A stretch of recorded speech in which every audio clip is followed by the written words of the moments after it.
The Upanishads in two parts. Part 2, translated by Max Muller. Katha Upanishad, 2nd Adhyaya, 5th Valli. There is a town with 11 gates belonging to the unborn, Brahman, whose thoughts are never crooked. He who approaches it grieves no more, and liberated from all bonds of ignorance, becomes free. This is that. He, Brahman, is the swan, sun, dwelling in the bright heaven. He is the Vasu, air, dwelling in the sky. He is the sacrificer, fire, dwelling on the hearth. He is the guest, Soma, dwelling in the sacrificial jar. He dwells in men, in entities, Vara, in the sacrifice, Rata, in heaven. He is born in the water, on earth, in the sacrifice, Rata. On the mountains, he is the true and the great.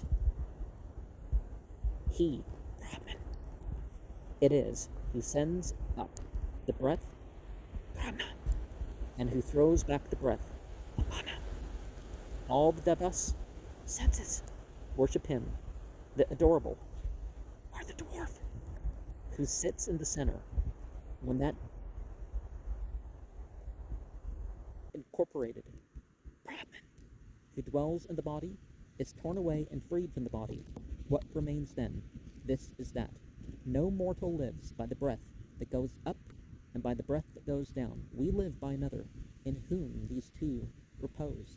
Well then, O Gautama, I shall tell thee this mystery, the old Brahman, and what happens to the self after reaching death. Some enter the womb in order to have a body as organic beings. Others go into inorganic matter, according to their worth and according to their knowledge. He, the highest person, who is awake in us while we are asleep, shaping one lovely sight after another, that indeed is the bright, that is Brahman. That alone is called immortal. All worlds are contained in that, and no one goes beyond. This is that. As the one fire, after it has entered the world, though one becomes different according to whatever it burns, thus the one self within all things becomes different according to whatever it enters, and exists also without it.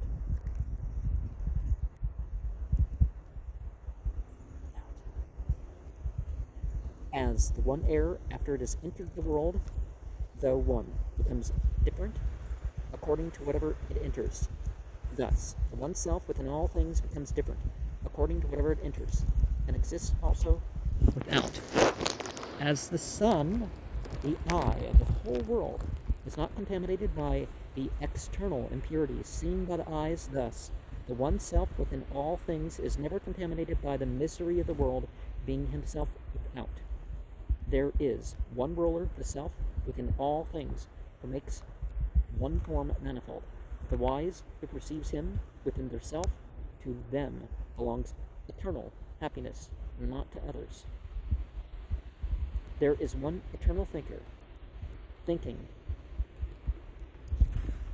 non-eternal thoughts, who, though one, fulfills the desires of many. The wise who perceive him within their self, to them belongs eternal peace, not to others. They perceive that highest indescribable pleasure, saying, this is that, how then can I understand it? Has it its own light, or does it reflect light? The sun does not shine there, nor the moon and the stars, nor these lightnings, and much less this fire. When he shines, everything he shines after him. By his light, all this is lighted. And that last verse, 15, we can relate to the Bhagavad Gita, chapter 15, verse 6, Katha Upanishad 2.10, Sveta something Upanishad 6.14, by light, all this is lighted, and Sveta Upanishad 6.13 is related to not to others, because not everybody gets the rewards of labors, right? Because they don't do the labors. Verse 13, verse 12, that not to others.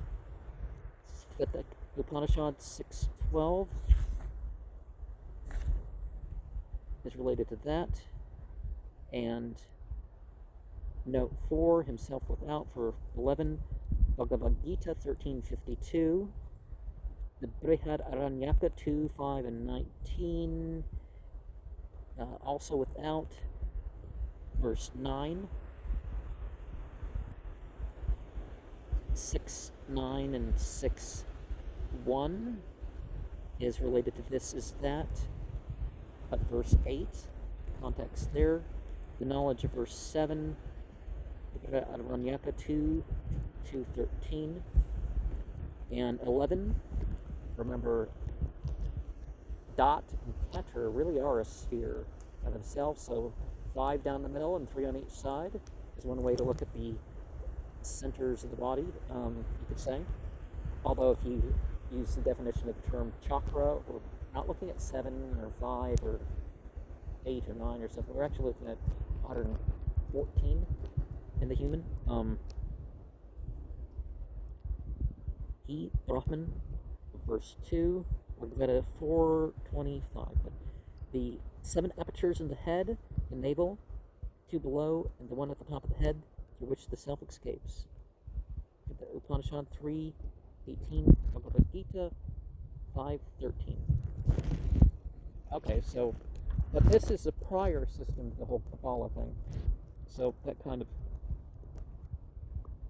makes sense too.